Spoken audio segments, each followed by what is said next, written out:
Hello, Mario, Mäng. Welcome to the Köie Jutud podcast. Hello, glad to be here.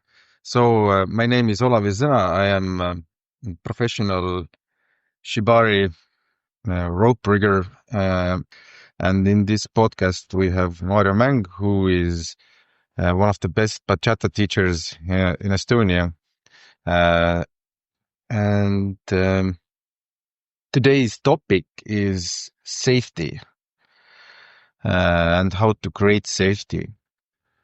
Why do I have a Bachata master in this podcast? Because Bachata, just like Shibari, both practices are very intimate. Like Bachata, you can dance very intimately. Things can go quite far, and it's the same with Shibari. That sometimes boundaries can get crossed, and people experience something that they don't want. So that's why we have today a topic about safety, how to create safety, and all related to this.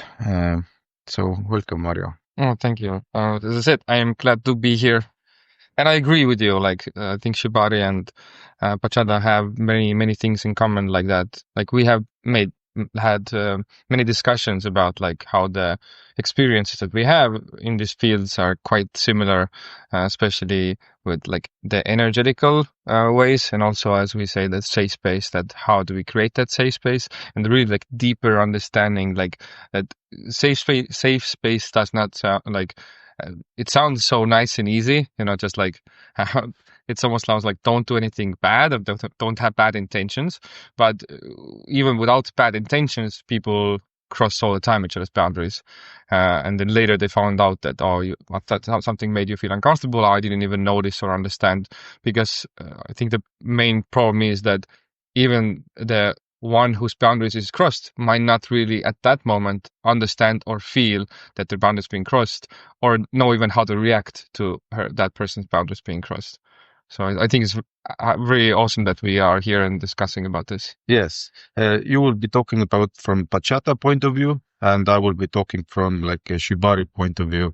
Like I think we've both experienced and seen or even done these things so that's why we're also talking about this more about boundaries.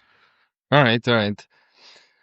So I would say like there are many kinds of boundaries. I would name the main three as like physical boundaries, energetical boundaries, then social boundaries.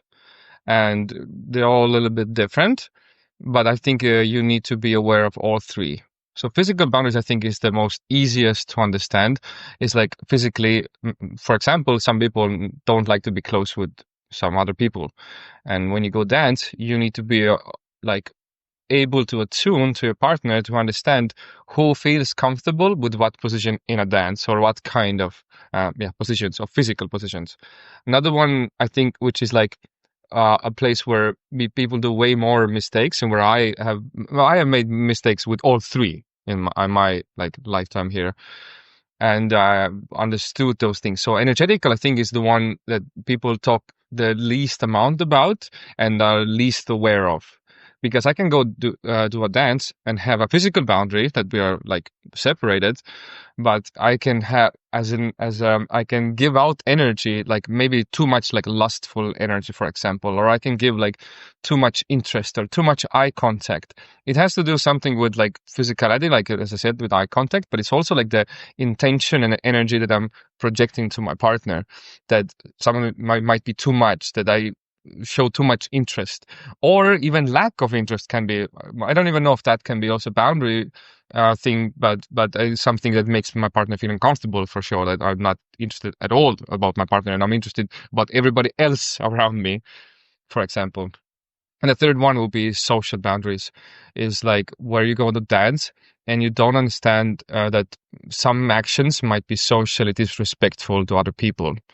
For example, if that you go to a dance partner with your friend, and maybe that person, maybe your friend thinks that you're gonna spend time with her or him, or maybe that person doesn't know other people from the party, so that person expects you to have more time for your friend, but you spend all the time with other people, dancing with them, having fun, and you neglect your friend. So you kind of socially disrespected your friend's boundary. So I think there's like 3 kinds of boundaries that we need to be aware of, at least. Yeah, these are really good points. I have never thought of it this way. Like the physical boundary is kind of like the obvious one, but I've never thought about the social boundaries.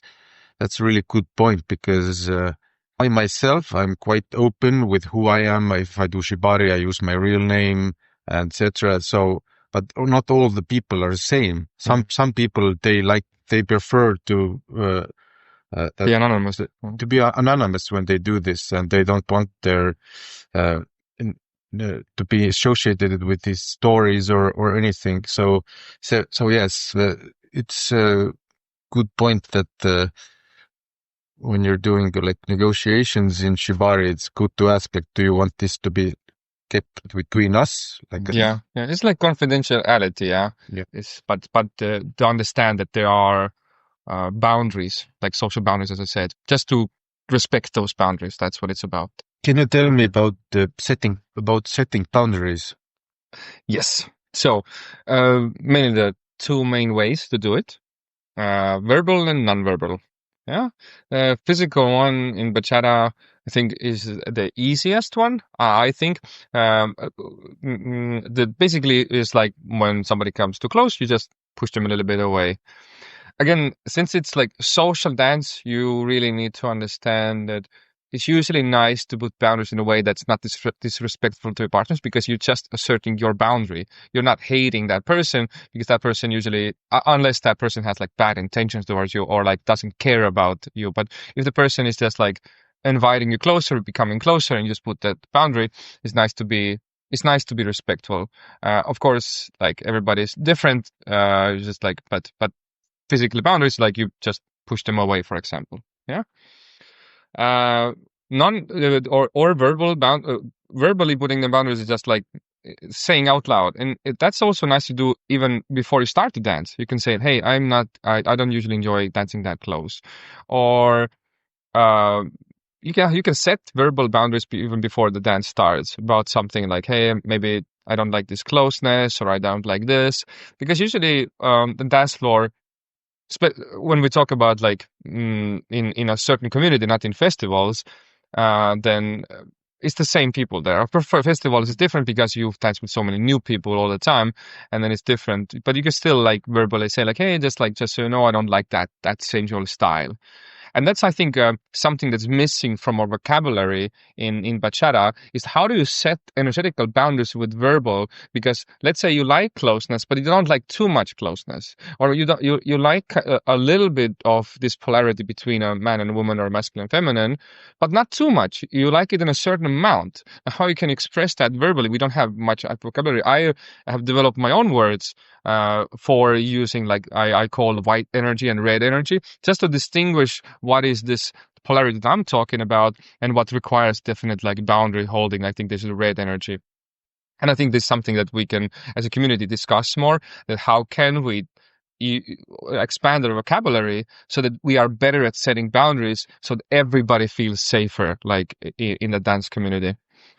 And the social boundaries is, again, I think the verbal one is the best. Just saying out your intentions or your expectations of being there or dancing. And I usually try even asking sometimes if I want to use some energy, or I want to so I usually try to ask questions that would open up this discussion, and I get to understand, and that person also can explore their own boundaries in themselves and learn about themselves. I think it's a great place for also self-growth, that people come there, they don't know their boundaries. They don't know the physical boundaries with different people. They don't know the energetical boundaries, and they don't know also the social boundaries.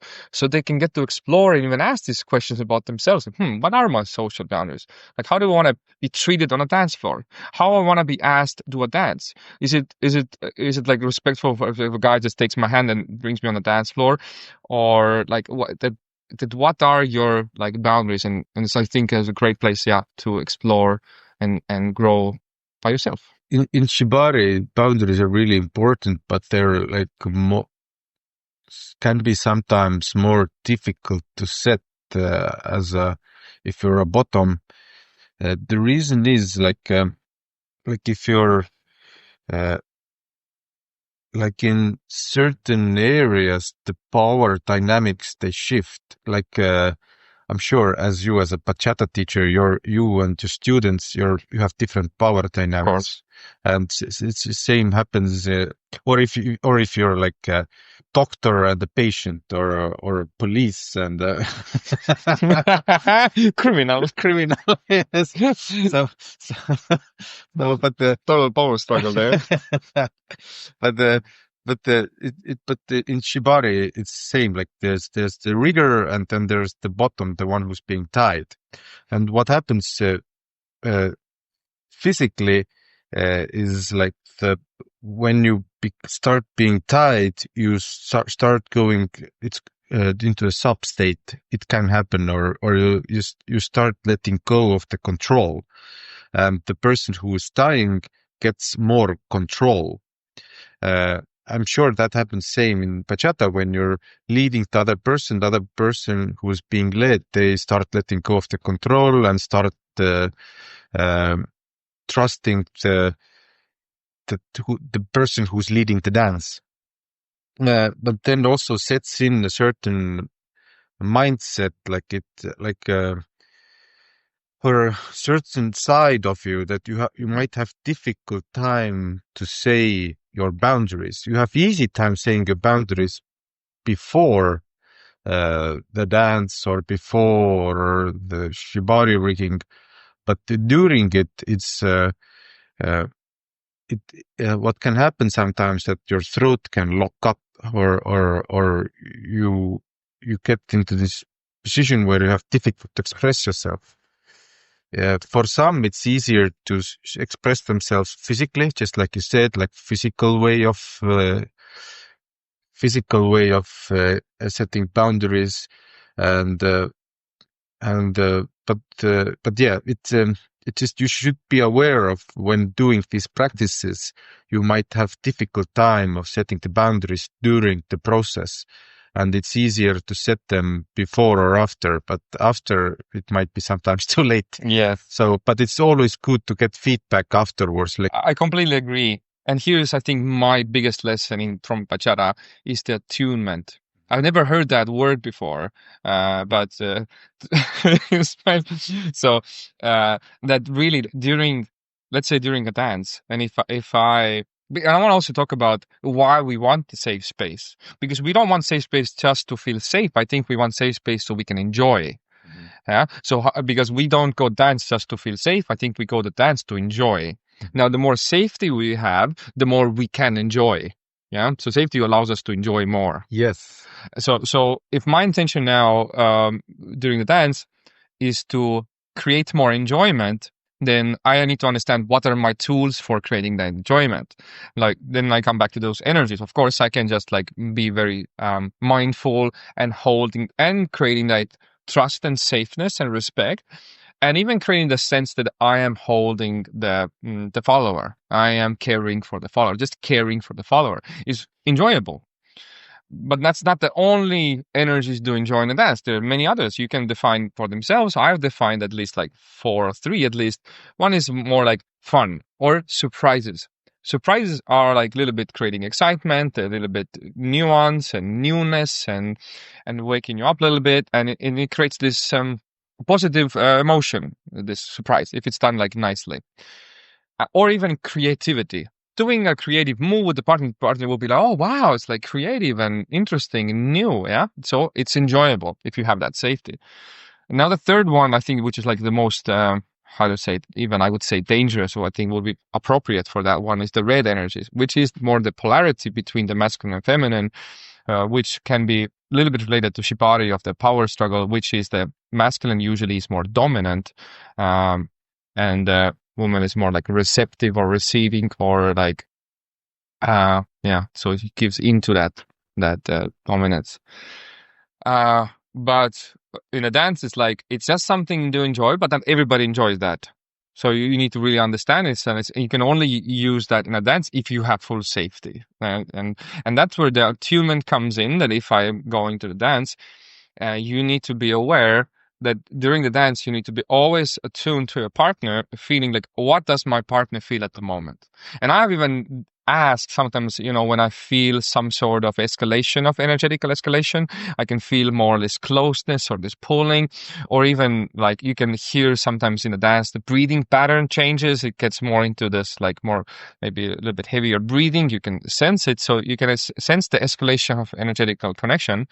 And then I can even ask, like, hey, is this okay for you? Like, do you feel comfortable? Like, and because it takes her a little bit out of that state, because she needs to answer me, and then she can a little bit think about like, how am I okay with this?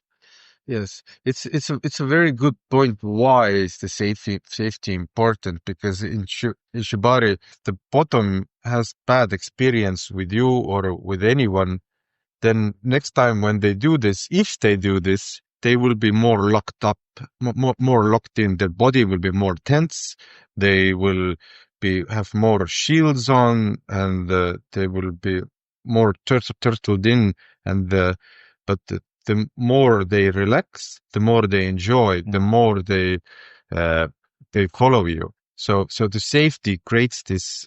Is like the first step where the other person is willing to follow you and is willing to enjoy this.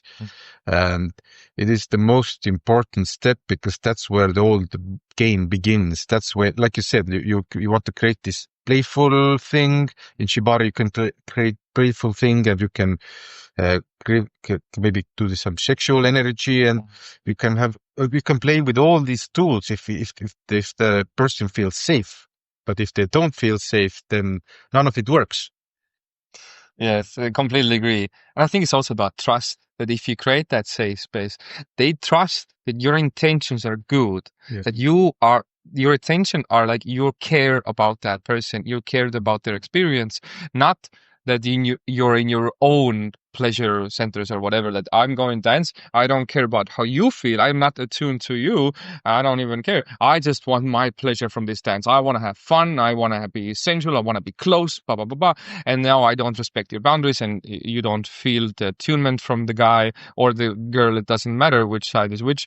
And then there's no safety, there's no trust, and there cannot be any enjoyment from the receiving part. So yeah, as you said, that's the start of everything, is the safety. Mm-hmm.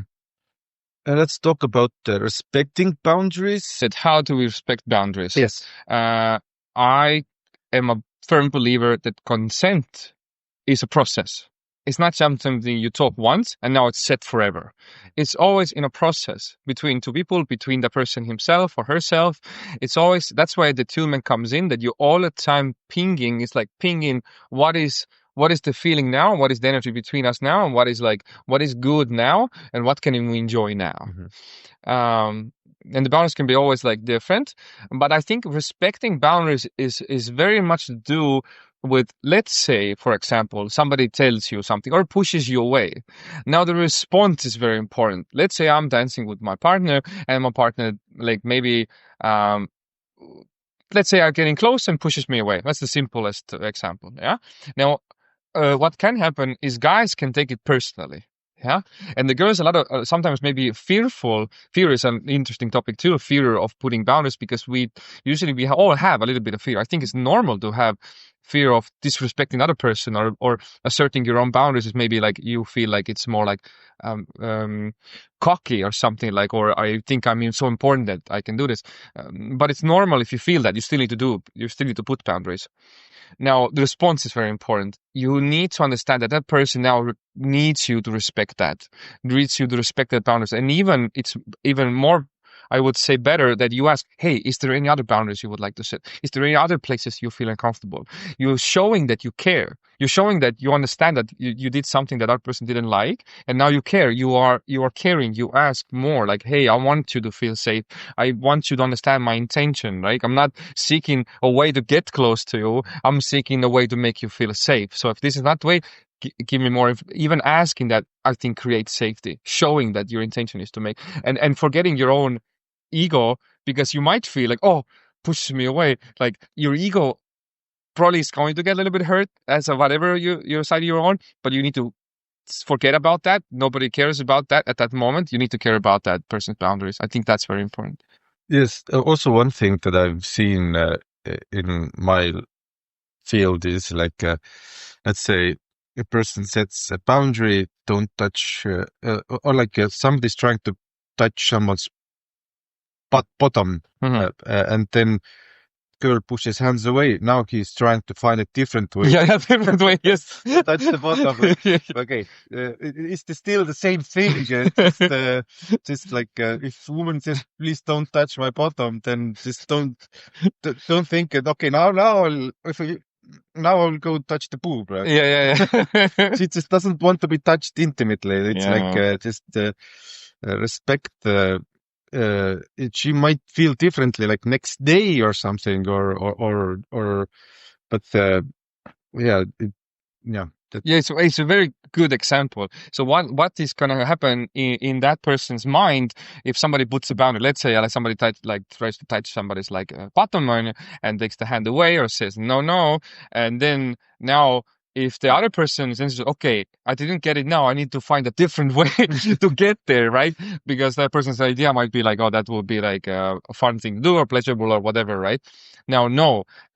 Now it is what you need to understand is safety is gone. Mm-hmm. Safety is gone. Respect has gone. There's no trust. You need to get all those things back. Your intention should be, oh my God, I have failed.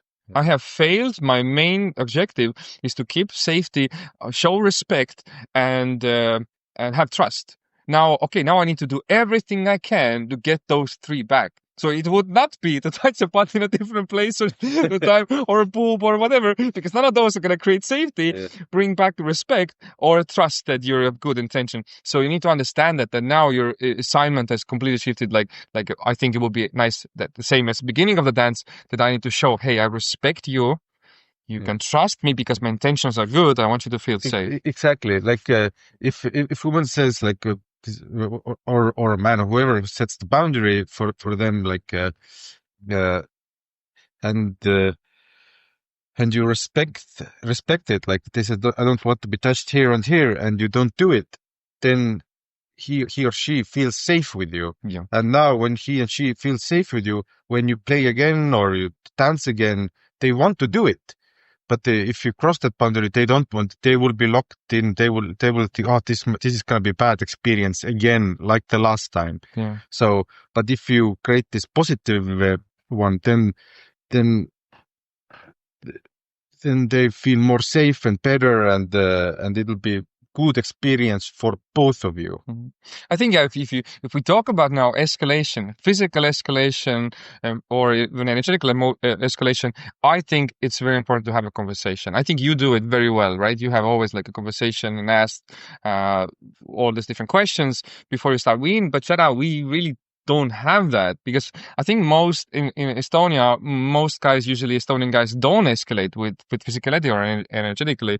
But if you go to festivals, I think a lot of guys do. A lot of girls can tell if they go to festivals, oh my God, these guys cross this boundary physically, this boundary, and they're so used to it. It's like, these foreign guys, like, but there's still like, when we go back into discussing safety, then we need to bring more consciousness into it. And I think conversation about it, and even conversation with your partner, like, hey, like, I would like to escalate maybe like more with playfulness or with physicality or energetically, because because we're talking about enjoyment. Women also enjoy this polarity. It's like some people like don't understand it. I think only guys enjoy this kind of escalation of physicality or energetically. Sorry, women also really enjoy, if they have full safety and they like this person, they also enjoy these energies and physicality. No, not everybody, but some do, and it's just something to enjoy, to play with, and we shouldn't forbid it. We just need to understand what it requires for that safety. It's like just we need to put more consciousness into it, not just to avoid it.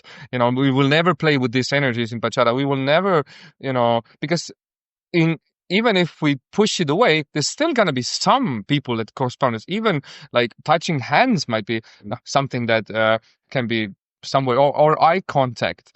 Too much eye contact is too much to somebody. Yeah. So I think a conversation is a really good way. Yes, that's the one thing we both do especially when we do like private sessions or dances, uh, is we talk to the other person before we dance, because your dances are really intimate. They can be, if it's okay. Yeah. And my sessions as well. We both do like intimate sessions, and uh, and what we do is we both do negotiations, or if it's the right word, it's the talks. We discuss. Yeah, yeah, we discuss the boundaries with the other person, and that's. But it wasn't always for me like this. It became like this for me when I started doing Shibari, and my Shibari master taught me this way. But before that, I remember the time when I thought like, negotiations are stupid. Why would you ask a woman if she wants you? Just do it, and if she doesn't like it, she says no. She says no. Like, yeah, Yeah. it's like I didn't even want to hear about this. Like why would I ask woman if she wants this? It's like dumbest thing ever. But now when I do it, I understand it is the most important thing ever, and it's also not.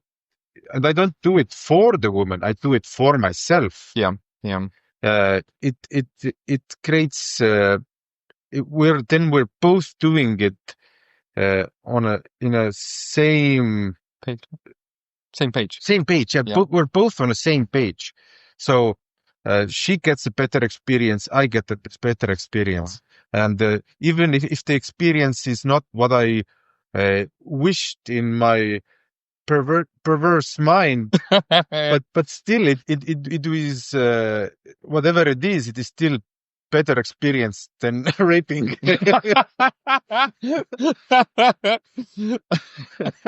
Many things I think are better than raping.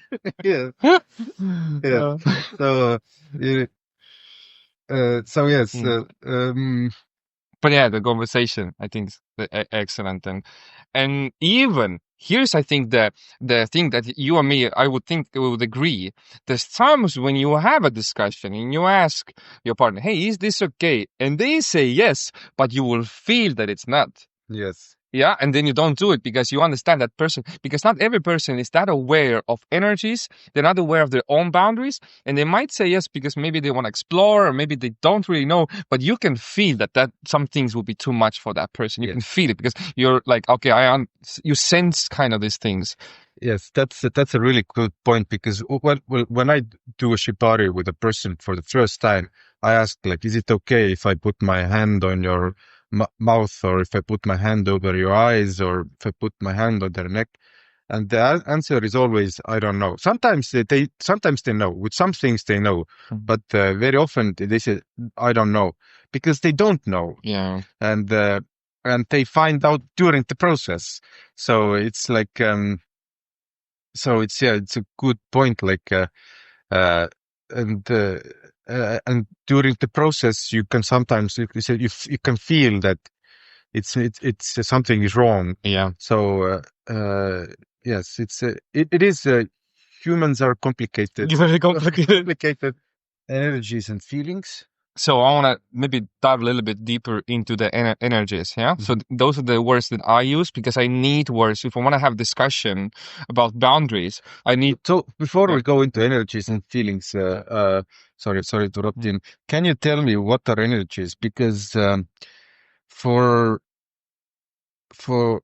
some people, it's very obvious what they are like, and for some people, it's they don't feel anything. They just do the mechanical deed, and then they don't know much about the energy. So can you go into that? Maybe the closest like gateway thing to energy is body language. You can have a conversation through body language. So you're not saying nothing. I'm moving my body in different ways, and it's communicating something to my partner. And I can how to say, I can connect with my partner with body language, and I can say something, and I can influence my partner with body. So that influence through this medium of air, but looking at the eyes, can be called like energy in a way. That would be the gateway thing. But it's very much to do, I think a lot of it is to do with body language, but it's, I think, a lot to do with how I feel in my body. Okay. So it's related also to emotions. Your emotional, like, what is my intention, and what am I feeling, and what am I projecting? So I think the easiest two things to understand might be fear. Fearful energy. I'm a fearful of something, so my body reacts in a certain way, body language, and the energy that I'm giving out is very fearful. Yeah, so you understand. I'm not saying nothing, I'm not doing nothing, but I'm giving out some energy that's fearful or lustful. You can imagine a guy who's very lustful at a girl at the bar, tongue out, right? So he's giving out lustful energy. Now, if you take that tongue out away, you put that body language away, but you keep the energetical, that lustful energy, or that fearful, but you close the body language. The energy is still there. The intention is still there. And this is what guys need to understand, that women will feel your intention. Even if your face is normal, your energetical projection is still that lustful or fearful or whatever. And a lot of times, so you need to be aware of that. So it's basically intention in many ways. Intention, or as I said, fearful. You might not be your intention to be fearful. Feelings or intention. Yeah, it would be like close to intention. Emotions. I think these things influence your energy, your emotional state, your intention, and I think these two mainly. Okay, got it. Yeah, all right. So when we talk about it, I think it is like very important that you understand in your own body these feelings in your body. You know what emotion you're feeling. Are you feeling lustful? Are you feeling fearful? Are you feeling happy? Are you feeling calm? Are you feeling respectful? Like different kinds of emotion. You need to be aware of them, and you need to, in dance, you need to be in control of them. Like, what emotion do you want to put in? Of course, when we talk about dance, we also need to talk about music, because music a lot of times guides our emotional state, and our emotional states guide our energies. But it's also like the conversation between two people there, which is like you take input from the music and you take input from your partner, like, and you try to balance and play with these elements. And your intention, I think, is the most you need to control as a leader, as a follower. And I always say that this is something people can put in some comments if it has comments. Ladies, I think your intention should be to listen to the guy, because the biggest gift I think the follower can give to a leader is listening. I make my leader feel listened to. Is the biggest pleasure I get on a dance floor if the follower is giving me this energy or this intention that she wants to listen to me and hear me out and let's say follow me. So intention is to follow me, not to be cool and excited, super beautiful. And I think for the leaders, it's like my intention, at least in the beginning, always should be I respect my partner, I provide safety, I care for her, and then I want to build trust. And from there, you can start to maybe play with different kinds of elements and fun and things and like that. But I think it always should start with that. And I think the intention should be clear leading, because when we talk about bachata, it's about leading and following with a certain structure, with certain music, with certain steps, but it's basically leading and following. Now, and I want to be clear. That's the biggest word, I think. I don't want to be cool, exciting, and grateful, playful, and creative. These are good things to have, but the most important is clear. Because if it's creative and it doesn't understand, the follower does not understand, it does not create this enjoyment that clear leading does. I think it's very related to life, I think. I have defined main two energies, white energies and red energies. So I'm going to describe. So white energies would be respect, caring, holding, mindfulness, present, and everything that's just like nice and safe. That's what would be white energy. There's different energies about playfulness and etc., but I don't care about that much. I think that another one that's very important for me is the red energies. Yeah, these are the more dangerous one. This has to do with sexuality, sensuality, and pleasure. And just so you know, pleasure is a human right for us human beings, that we can experience pleasure, and it's a right for us. and everything there. But that place requires a lot more safety and understanding, and it can be a place where boundaries are crossed with those energies. Yeah. So, and I call it, I have in my head like percentages, like how much energy is okay with somebody. I know that some dancers, like with me, like if I put like 10%, 50% of red energy, they enjoy it. And if more, they start losing that safety because they feel it's too much, it's too close, it takes away the enjoyment. It starts to take away enjoyment. And some actually, believe it or not, want more. They like, this pussy ass 15%, it's nothing for me. I don't feel nothing. This is not an experience for me. I come here out, I give you my time, give me an experience, and they want, give me like 80% of your red energy. Then I can feel things, I can have an experience and I can enjoy it because we have already so much trust and safety between us. And this is something that I want. Yeah. But this is something I already have a conversation with that person, and then the person knows themselves, because there are people who know themselves energetically much more than other people, and those people create safety in me. I like how you said that this is something that you do for yourself, these conversations, because I also need safety. I also need to feel safe. I also need to feel respected, because my energies are also they matter. They are important. They are valuable. It's not something that my energy is just like cheap and whatever, and I give it to everybody. No, I value my energies. I value what I can bring to the dance floor, and I want to feel valued in response, the appreciation of what I can do. And I think it's the same for you, that you also want to feel safe and respected and valued with what you bring. Yes, I don't like when people spit in my face during the session. So yes, but it's the both ways. Usually others don't like also to be. Some do. Some do. But it's like, that's why you have like boundary setting. But it's a very good point. Like people need different things from. People need different things from the dance or from the Shibari session. With some, I do like really small session where we basically only look at each other, and we like just it's like it's very small and gentle. And with some, it's like aggressive, where almost like she's like biting a piece out of me, and like a lot of full of red energy, like you said, like. And when the person who's really aggressive with me during a Shibari session, she's gonna be super bored if I'm gonna be like gentle and like minimal. And the person who I'm with, who likes to be minimal, if I'm super aggressive with her, she will call a police. Yeah. So it's like it's like every person is different, and that's a good point. Yes, like percentages are different. I want to introduce two new words that also I think Shibari is very similar in that regard, that these energies and these things that we do can be also very healing and also very empowering. Because I think I think that a lot of us have some sort of shame, different kinds of shame. Maybe the shameful, let's say in dance, I'm a little bit shameful how I dance. I think like I'm just like awful how I look when I dance, and I feel like a little bit ashamed because of it. Or I feel like I'm not, maybe the woman feels like that she's not that feminine or not that beautiful, and she has some sort of blockage towards her the feminine energies. I want to first talk about maybe past masculine and feminine energies. Feminine, I would describe there's two main kinds, but there's probably many different archetypes of feminine energy, and maybe women can explore much more.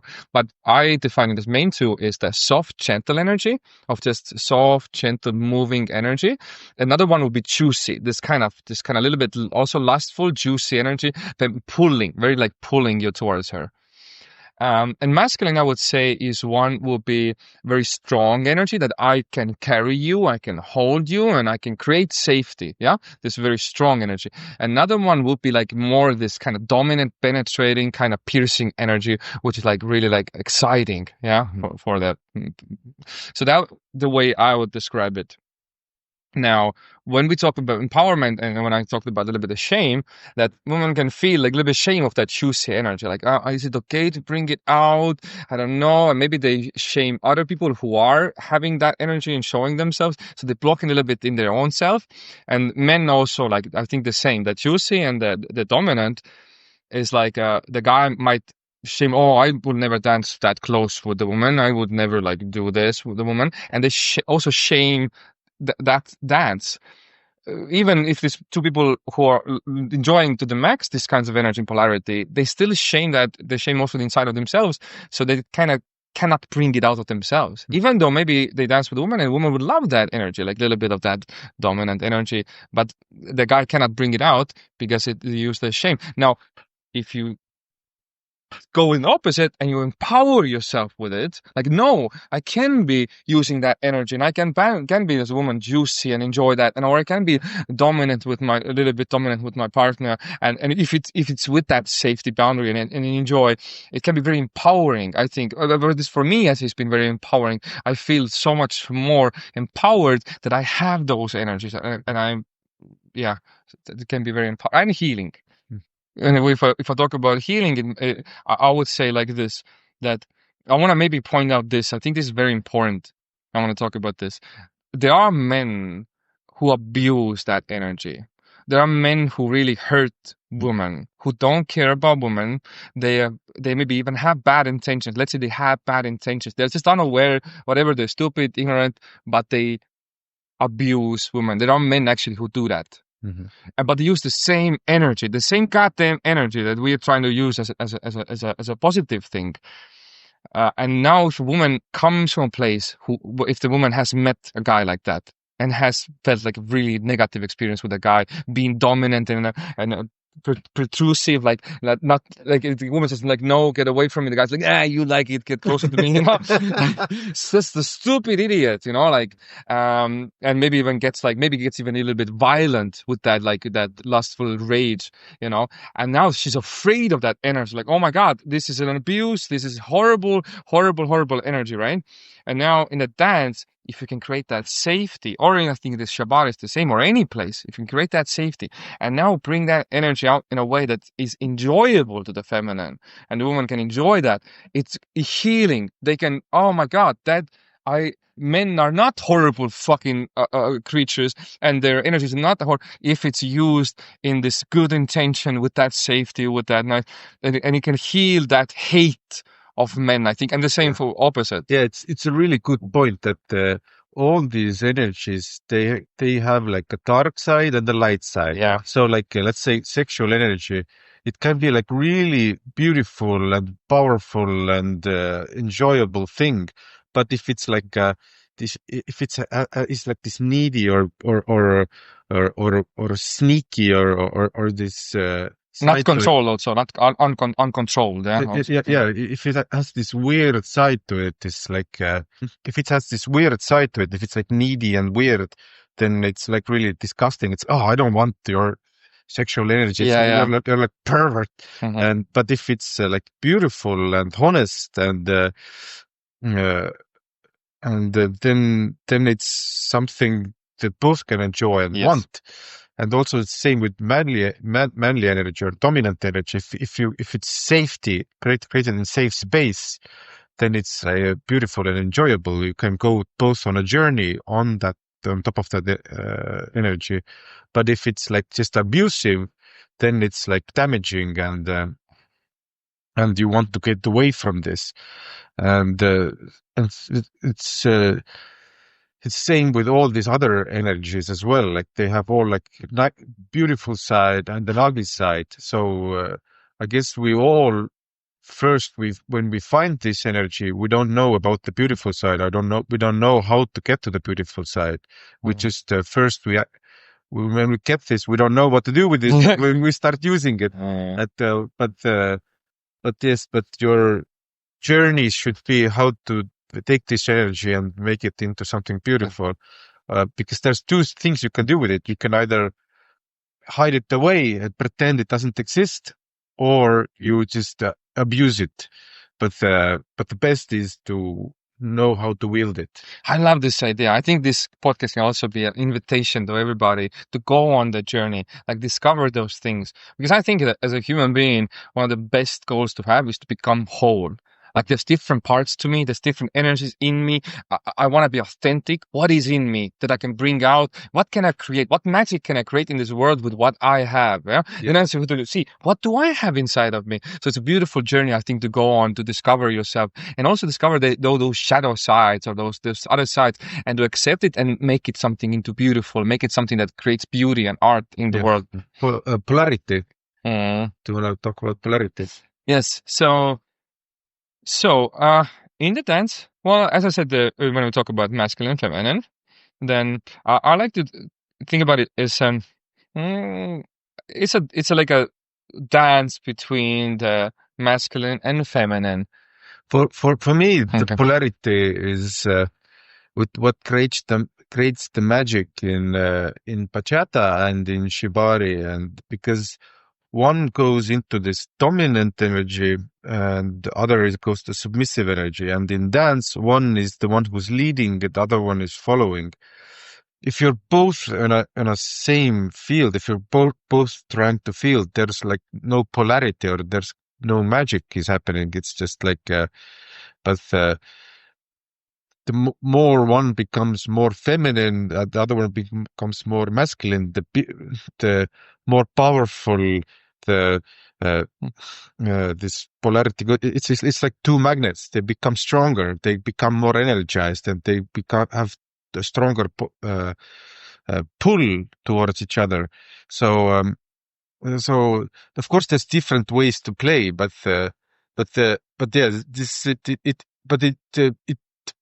it emotionally it takes both of us, both the plus and the minus side, or how do you say, take the dancer and the leader, the follower. It takes us also in emotional ways in a different interesting journey, a deeper level, huh?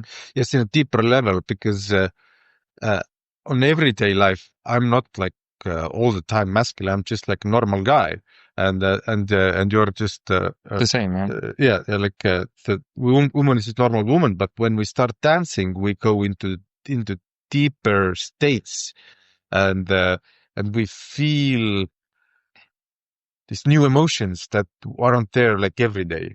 I think it's a great way to put it. And in that regard, I would agree with you. So I think we all have a certain amount of like, what is the radius I could go into my masculine? What is the radius I can go into my feminine?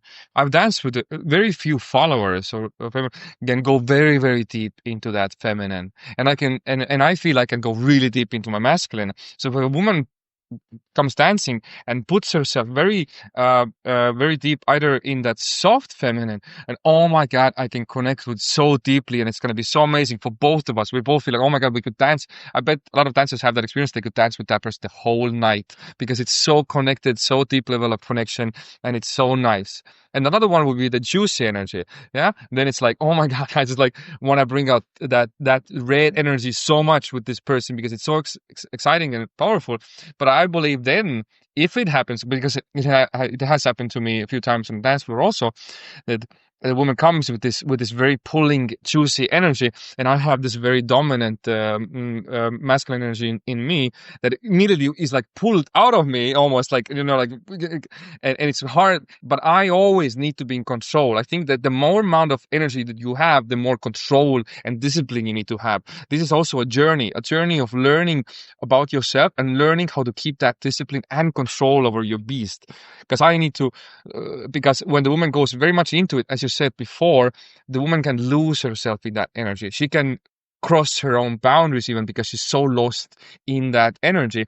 But you as a guy, you need to understand, okay, these are definitely boundaries that, should be crossed, and even though I'm pulled into those energies, I need to have discussion first. We need to talk about it, not in the state of that energetical polarity, but in the calm environment without that polarity, where we're both in a rational mind to talk about, hey, is this something that you're looking for? Would be this respectful for you? Is this socially also? Because a lot of times it's like this, that somebody's in a relationship in dance, right? Let's say there's a girl coming to dance and she's in a relationship, or a guy, and now they create this polarity in a dance floor with this red energy, and you also need to be respectful for the other person's relationship. We both of you need to be able, so you both need to understand what kinds of physical, energetical, and social boundaries should be put in place so that the relationship was also respected. Not only you respect each other, but you also respect the relationship that the other person has. I think it's also very important. That's something that I have done. I would like try to put more consciousness into talking, like, hey,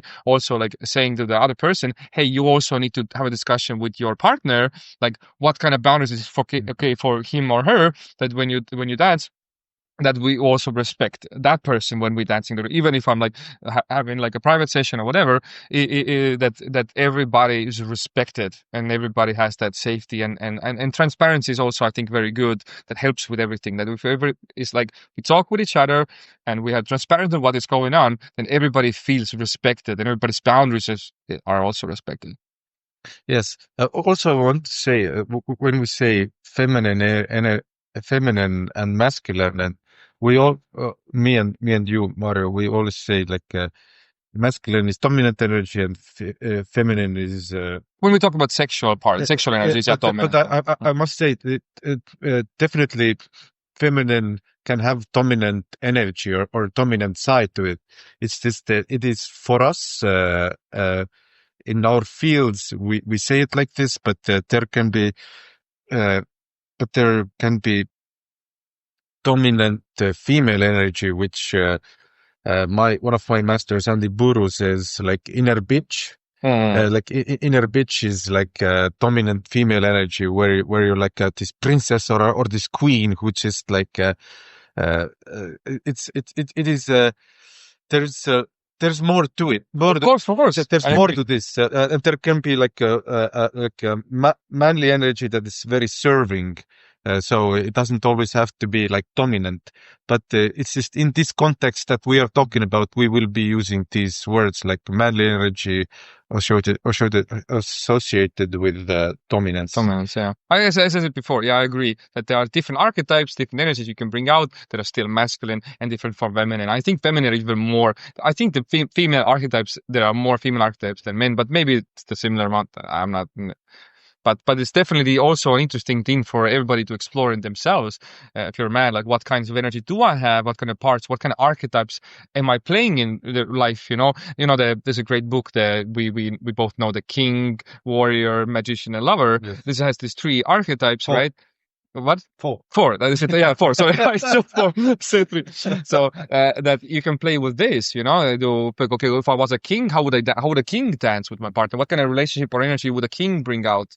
Or a warrior, or a lover, or a magician, and you can play with this, or you can create your own. I like to create my own energy. I like to sometimes think about like archetypes from movies, like Zorro, the old movie Zorro. I think like, I'm Zorro, or like Don Juan, or these kinds of lover archetypes that I can use when dancing. Or I can do some, Fonzie. Fonzie is like this fun guy, and I bring out my inner Fonzie, when I dance. Or a dinosaur.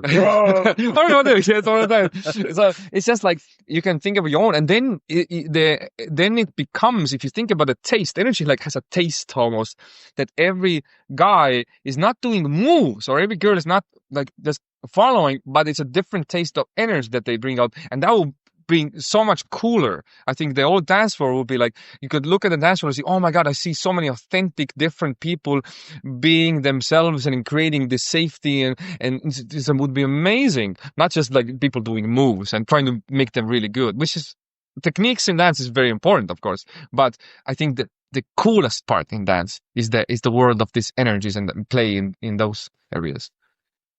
Let's talk about the really important thing about intent and negotiations. So, I suppose in Bachata world you use the word intent or intention, yeah. And in my field we talk more about, or we do it more like through negotiations before we start the session. So yeah, one of my strong suits is talking before the session with the ones that I tie, doing negotiations and talking about safety and explaining them what I might do, asking them where their boundaries are, asking if what places I can touch, what I can do. It doesn't mean that I have to do them. I just we know where we're both are at this moment and how we feel, and then uh, and then after the boundaries are set, I also tell them, like, give them the code words: red, yellow, green. I mean, and also giving them these safe words, red, yellow, green. It gives them opportunity to stop if something is wrong. Often they say, like, I agree everything that you do. You can do whatever you want, but they afterwards say that the negotiations were like sign that I can trust you. This is that, like, you care about my boundaries, uh, uh, and and I and I must say, like, this has had a profound effect, definitely, on my life, and I wish people would do this more.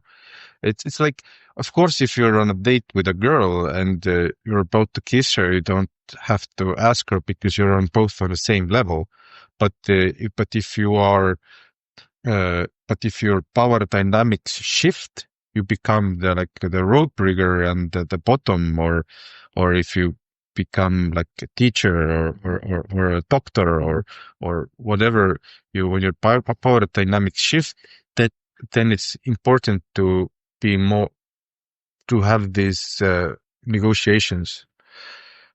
This is something I learned from you. Because I was also like, because nobody in Bachata community is not really talking about, well, at least I haven't much heard the talks about boundaries, about energies, about creating safety. So I really started to like research more, like, okay, what can I do to create more safety? How can I do to still be enjoying the dances in these energies, and explore this world and be in my journey, but at the same time have this safety in me and for the partners that I dance with. And I learned it from you, this the conversations to have before, during, and after. The same, like this, the simple thing that the red, yellow, and the green light, because it gives them, maybe they can't really verbalize what they want to say, but they can easily say yellow or like red. Yeah. Yes. And another one I really loved what from you was, because it can still be uncomfortable for her to set that boundary. And I loved I learned from you that I tell them, hey, even if you feel uncomfortable, still say like no, or still like put a boundary that don't. I think it's a very great way to put it. So when she gets into that moment where she feels uncomfortable, or he, that then they remember, oh yeah, he told me to right now say no, or like put the boundary right now, because they can still hesitate even if you give them the allowance. Like, yeah, you can say, but you have to like almost like command it, like, no, you have to tell me tell me when you don't like something. That really like has already shifted, also like given me a much better place, or I can now create much more safe spaces. Yes. Thanks to that I learned from you. Yes. Yeah, and it's not because of my genius. It is because my master, who taught me Shibari, he made a lot of mistakes. He crossed mm, someone's boundaries, and he learned from that. And he did the research, found out, took certain courses, whatever, and started using these negotiation techniques. And thanks to him, I didn't make those mistakes. I want to talk about one more thing. When we talk about safety, we're not saying that whenever you now think about these things and you put your intent in line, you think about your energies and you create this attunement and alignment, you can never make it 100% safe. Like if you buy medicine from a shop, if it's medically safe, it doesn't mean that it has no side effects or it will never hurt you. It's just like it's made as safe as possible. Yeah. And we're also doing the same. We're creating as much safety as possible, but we're never saying that you'll never now cross anybody's boundaries, never ever. It's just something that we have to put as much consciousness into as possible to provide as safe space as possible. Yes. But yeah, we can never make it 100% safe and be playful in it. Yes, I agree that because especially when the emotions go really wild then the wilder things go, the more you're gonna play in the borderlands. Yeah, a little bit unknown. Yeah. Yes. So definitely, but the better you become at creating safety, at the negotiations, at the communication, the more enjoyable the whole experience will be for both. Yeah, definitely. You can explore really wild places when the safety is right. Yeah, I agree. And you will be creating a relationship in that sense that the person wants to do this with you again because you both went on a journey and they want to come back and they want to go another journey and another journey and another journey, and you will have like this bachata relationship or shibari relationship, what will be really unique to both of you, which you will have with no one else and she or he will have with no one else. So I think one more thing I want to talk about is like I think there's also like different rules, as you said, the power dynamics. Yeah, I think it's like different rules also for if you're a teacher like me, that it's somebody. There's different rules with like if you're doing a private lesson to somebody or if you're at a party dancing or at a festival dancing. I think all these little bits require different rules for yourself and different understandings and different kind of can I say like behavior allowances. Like at a party I can be more free, I can a little bit explore more, I can be more fun, but at a private lesson I have to be way more professional. Yeah, so but so yeah, to create that safety it requires also like the different levels of but if you're just a dancer, then of course you don't have to think about that part at all. You just need to understand it. How can I create that safe space to my partner when I'm just going to parties or festivals? Yeah. So can you tell me some how do you create these like as I understand you do sometimes negotiations? Yeah. So can you tell me about that and how it has affected or what? So I use my words. I noticed that other people now have started also using my words because we don't have any other words for those energies. At least I'm not aware of. So I say hey, okay. I try to explain also that this white and red energies, and I say like yes, in my nature I am somebody who likes to dance with those red energies. I'm naturally inclined to dance with a little bit of red. When I go into dance, when the music starts, I go into this character that always has a little bit of those energies. Now, I don't know if somebody's comfortable with them or at all or not, or closeness or not, or eye contact or not. Like everything can be somebody's boundaries. So I start usually with first every lesson I start with a attunement dance, which I say like the first I would start slow music just to attune, just so the person can connect with herself. How does she feel in that room? How does she feel by herself in her body? How does she feel with me? And I try to attune and give her as much safety, respect, and create as much trust as I can in the first dance, just to really understand and align ourselves. After that dance, I ask her like, hey, that you feel? I try to like verbalize, and then I try to also make her know like, okay, these energies that I usually am like guy who dances more close and like this. So when let's say it's a private lesson, I will still do that talk. And I would ask like, hey, okay, I'm teaching you these techniques and we're doing this dance, but is it okay also that that we a little bit enjoy while you're learning, that you also that we dance with this energy, because it's like in my nature. If I have to close it 100%, this energy is like zero. It's like I don't enjoy that, and usually my students also don't enjoy that, because usually they enjoy a little bit of that.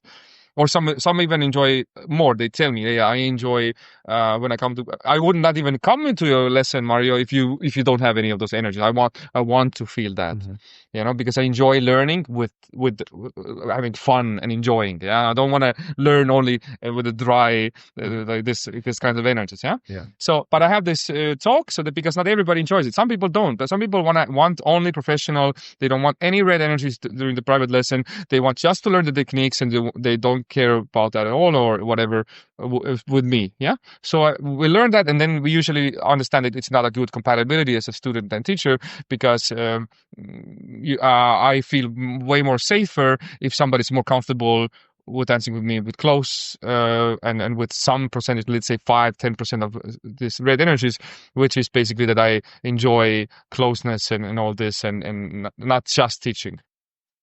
So I have that conversation. I have it during it. I always ask during it, how does she feel? Does she feel comfortable? Everything, like just to reassess.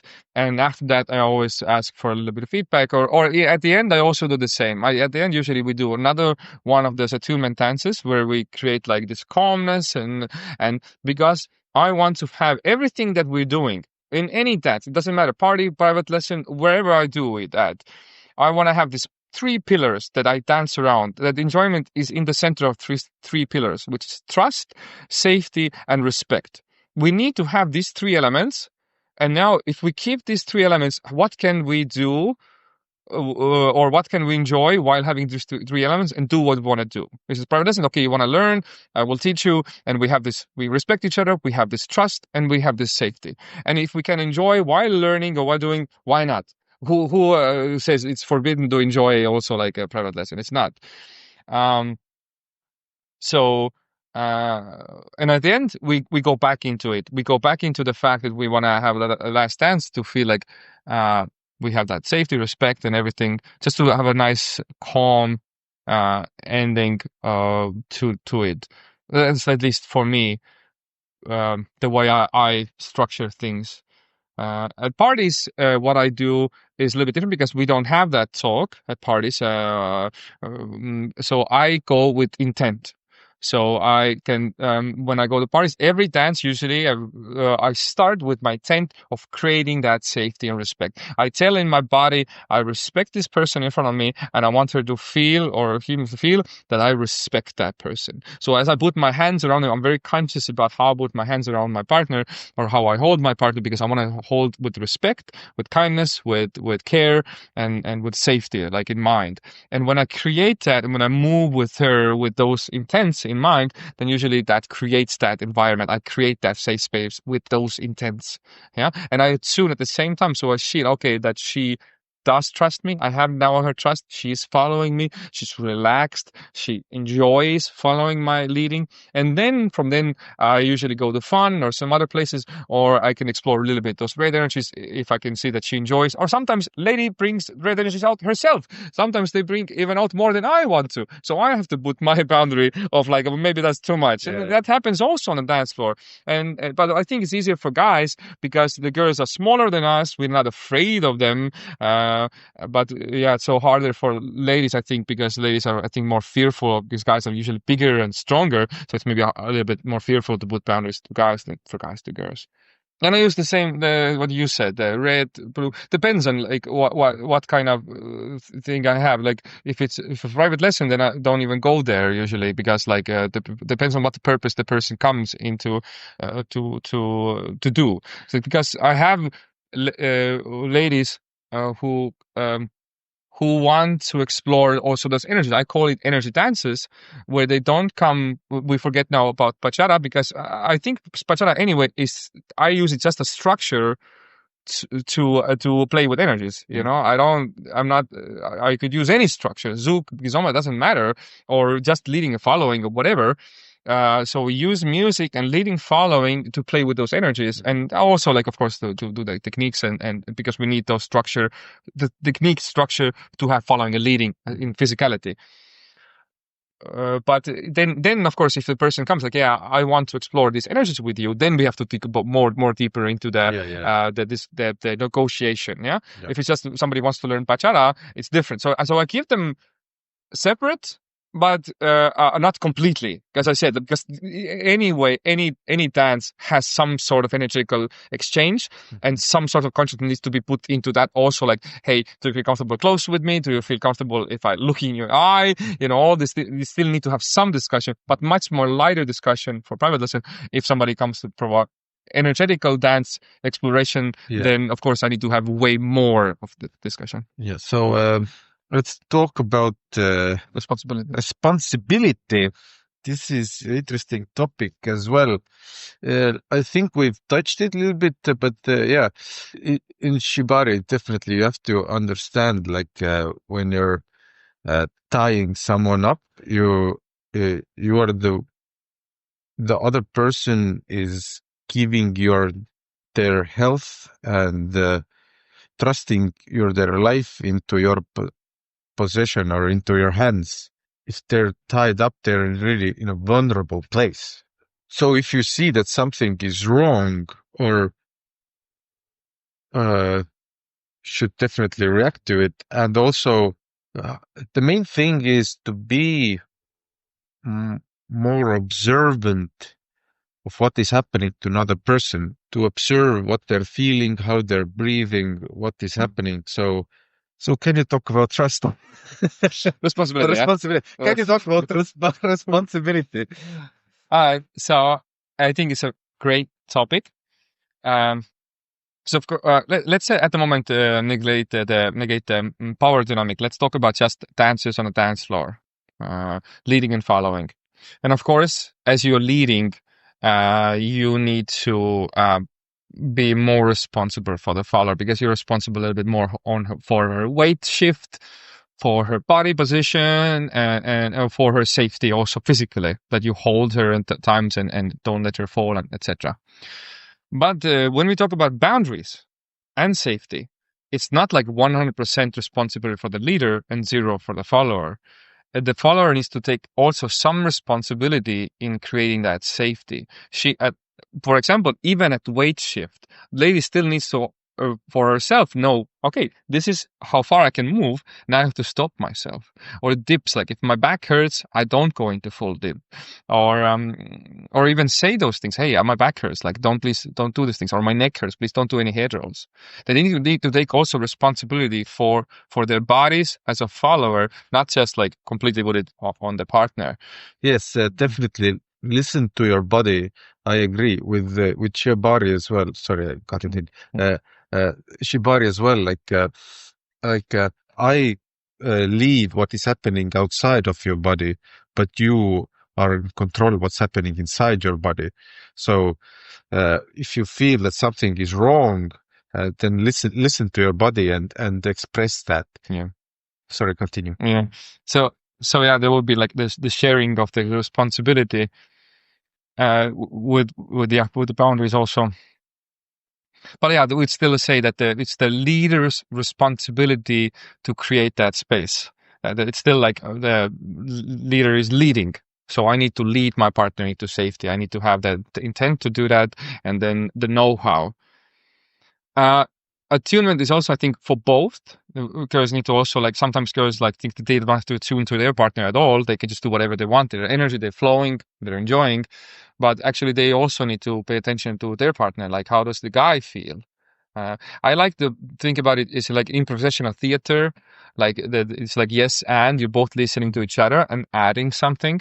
Like it can be like physical yes, and they're all pushing, pulling, and it can also be emotional. Like okay, so you're giving me this safety, or I enjoy this safety. I show that okay, I respect the fact that you are providing this safe space for me. And the guy can be like I enjoy that you respect this part, or it can be like somebody goes in some music brings you sadness or drama, yeah, and then like somebody the guy pushes the girl away, like drama, I can't look at you anymore, and then maybe the girl responds, no, I want you more back, or it can be like a play with this, because I like for me the ultimate place at the moment in my journey in bachata is that you create a story together. It's not anymore just doing moves. being creative or sharing emotions or energies. It's about creating a story. You're creating a story from start to finish, and it can be so amazing if you both get into. It cannot be the same story because it's in your head, right? But it can be different stories, and you're exchanging these energies and in the emotions during the dance, and you both enjoy that you with that safety, with that attunement. It becomes something completely like another level of an experience. Yes. For me, it's been like I've been dancing for 6 years. This has been the newest experience that I have that I can really go into. But it really requires that super safe space that I feel that I can really go in a so deeper connection with that person. That person feels so safe with me. I feel safe with them. We can change his energies and emotions, and it's just like, and we both, our intent is to enjoy and have an experience like that. Then it's just the most amazing thing. A little bit also like when you get that, it like how to say, it kind of pampers you, or like after that you don't maybe like those easy dances anymore, because if you have such a high experience, it's like a very bad metaphor is like if you get like if you are eating rimi sushi, like it might be good, but once you get like a real like authentic Japanese restaurant high quality sushi, you don't want that rimi sushi anymore. It does not satisfy your taste buds anymore. So that can happen if you get really high level experience. Yeah. You might not enjoy those rimi sushis anymore. Not to say anything bad about anybody. This is just an experience that everybody's gonna have. Mm-hmm. Yeah. Yes. Your skill takes you up in your quality. Yeah. And then also you're like the what do you say, like the you want also more. You expect a little bit more. Like it's like, but it's just part of the experience. Yes.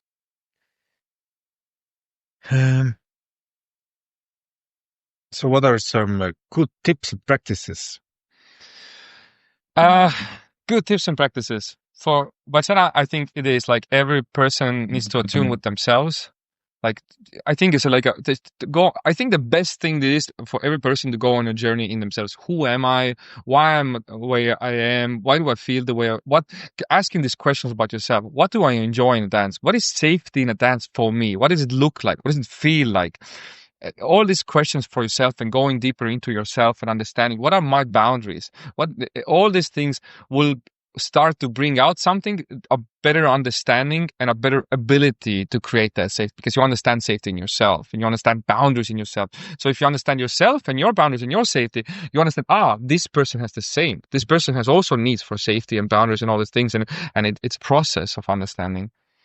So one would be that's the best thing, go into yourself and figure yourself out. And also I think it's best thing to go on a journey of shame also, like figure out your own shame, what are your like traumas and things, because when you go in a dance floor, you bring everything with you. You cannot leave things behind. You bring all the energies, all the things that you have, all the unprocessed trauma things, you bring all them with you everywhere you go.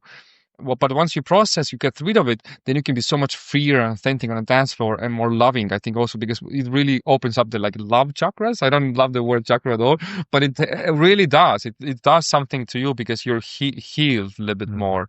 You're also, you can connect in a deeper level because you have compassion for other people who've experienced trauma or experienced some bad things, shame, neglect, whatever. You can connect and you can understand the human condition, the human experience of life, that is part of it is suffering. Yeah, and you can connect with it, and you can enjoy the flowers and the beauty so much more because you understand that there's also so much sadness in the world. There's also polarity in there, right? The suffering and the enjoyment of life, Yeah. you know. Yes, both practices can take you and help you to go into deeper emotional states. Like they help you to feel things, and sometimes these feelings can maybe were hidden away, and through these body practices that we do, these emotions come out. And I'm sure you've experienced maybe sometimes your partners cry during a dance. Right. Yeah, so I have two very big experiences. One is when we're doing like this energy dance, we're getting deep into it and into the story, and some feelings were felt, and she started crying, but crying in a positive way. That some energies were released, some emotions were opened up, and she really got she had an really deep experienced during that dance. Another one was more a woman whose like red energies were very closed. She hadn't opened them for years for anybody, and she started opening with me. She feels safe enough to feel those red energies, and after that she wrote to me and sent me messages that she now has a much better relationship at work. People are noticing her. She's more free, more authentic, and even her relationship with her father has gone better. So I really also believe in those healing qualities of that. That if you have dealt with it on your own, and you come with a good place and healed place, then you can really help other people also to heal. Because you're like healed yourself, you can help other people heal. Yes. So that kind of effect that other person can has through dancing or through shibari will uh, will help them have almost like therapeutic effect. This can only happen if you create a fine, safe space. Yes, and you create this safe space through uh, either noticing what's happening to the other person and respecting their boundaries. If they push your hand away, then you respect it and you don't put your hand there. Yeah. Or you just okay. In bachata, during a party, you might not like go have a big half an hour chat about boundaries, but still like noticing the other person's boundaries and respecting them. Or if it's your dance partner or shibari partner, you have these negotiations, and you go through all these. You talk where you can touch, or what kind of dance do you want, and go through these boundaries. Then that can create a much better and safer relationship where you can really like experience this deeper. I want to add two more things. I want to have also like a warning that without that safe space, if you use red energies without that, you can create damage. Yes, you can get real damage, and you can worsen someone's trauma and things, and your own reputation as well. Yes. That is very much true. Yeah, so don't do that. It's not good. Learn from other people's mistakes. Yes. Don't do them yourself. Another one, what really, I think, well, I want to talk maybe, I don't know how much Shibari, but in Bachata, there's also community. It's not just like people individually getting together and doing things. There's a community. And I think it's like, as a community, it would also be nice that we have rules, structures, and conversations about these things. Because at the moment, I think because it's such a baby steps, this community building also, like in Estonia at least, I don't know in other places, and people are faced with these problems, faced with men who abuse their power, faced with men or who cross boundaries, and we're faced with all these problems. And not all these people are bad people. They're not with bad intentions. They just do mistakes, or they're stupid, or they just haven't learned yet. They just don't know better, and they come here and they do mistakes, and they want to learn. They want to become better. So what do we do with these situations? We should have a conversation about these things. It's easy to hate and it's easy to destroy, but I think as a community, we want to more be a place where we learn, we guide, we help, and kind of like we set up a ways to create the safer spaces. One is that you make mistakes, you get destroyed, and then you do the massive amount of work to learn about all these things and figure it out for yourselves. And every guy does it for themselves. Because my intention also to do this podcast was to share my experience and what I've learned, and to help some other people in this community to maybe they get some better ideas how to create that, or how important it is. Because if somebody had told me those things, or had this conversation with me, or maybe had some communications as a community where I could learn these things, I wouldn't maybe have made so many mistakes. Wouldn't have hurt some people that I have done it, because I just didn't know any better. Like, And I think a lot of people come in this community and they just haven't learned these things. Nobody has told them any of these things. I didn't know anything about these energies or how important safety is or how to create safety. I've learned them step by step by step. Through mistakes. Yeah, through mistakes and all from other people. Yeah. From like who maybe have in other fields, like in Shibari, I learned some things from you. I've learned some things. I've gone to different, I've went to therapy. I learned some things from therapy. I went to some workshops, like sexuality workshops. I learned about consent from this feministerium. They made some workshops there. I also went to even sexology, like a person that were teaching me some aspects of sexuality and aspects of social dynamics between people. And I try to learn as much as possible. I think there are many people like that. It's just like we should have, and not everything is as I see it.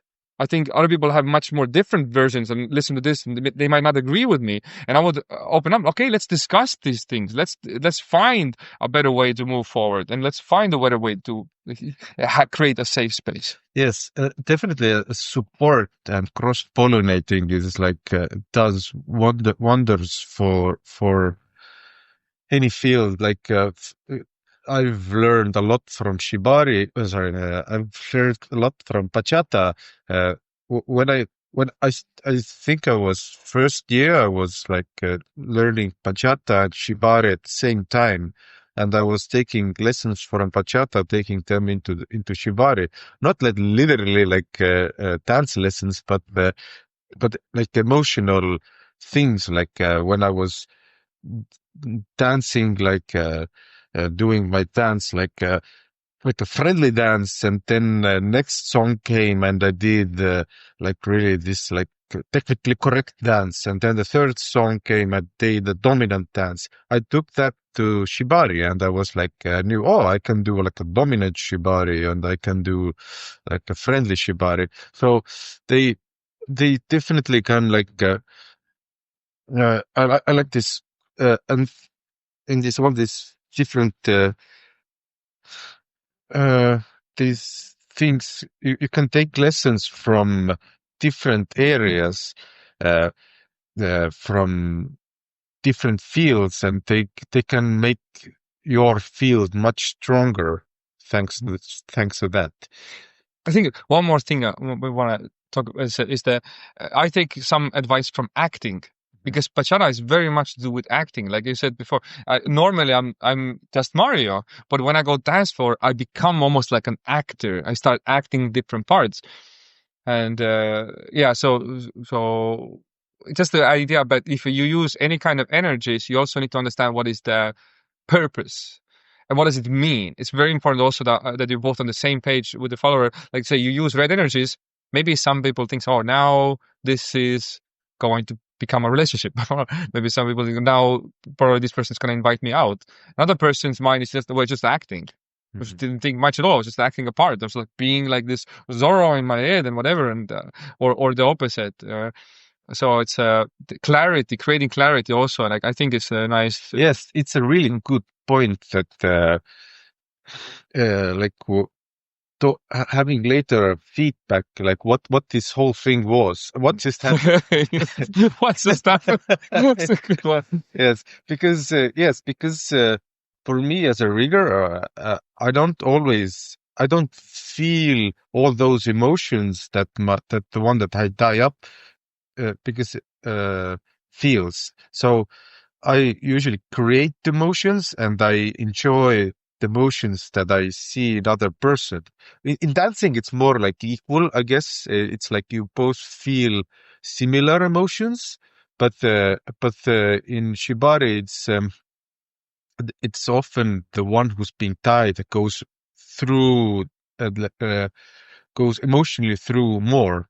So uh, later, it's always like good to have like feedback what happened, and it's the same with I guess in bachata to have like what this all meant. Yes, community is it's a complicated thing. It's like you definitely don't. You should bring community together and be positive and help each other, and it's really important. At the end, if we help each other with doesn't matter is it either technique or safety or connection, or it it makes us all a better person, but better people. And if that asshole becomes a better person, then we are all richer for the one person. I would say they would, in regards to responsibility, just to be responsible of what we do, what we say, what energy we put out, in this area. Yeah. So because if your intention is you want to also create a safe space, then what kind of words, ideas, or stories, if I share, will actually create that, and what does not create that. So just be aware and be responsible for your own things. Yes. So, Mario, thank you for coming to the podcast. If people want to find out more about safety, or they want to come to your bachata classes, or how can they contact you, and what do they have to know, and what they have to do? The easiest would be to contact me through Instagram or Facebook. You can find me Instagram Bachata Mario, or through Facebook just Mario Mäng.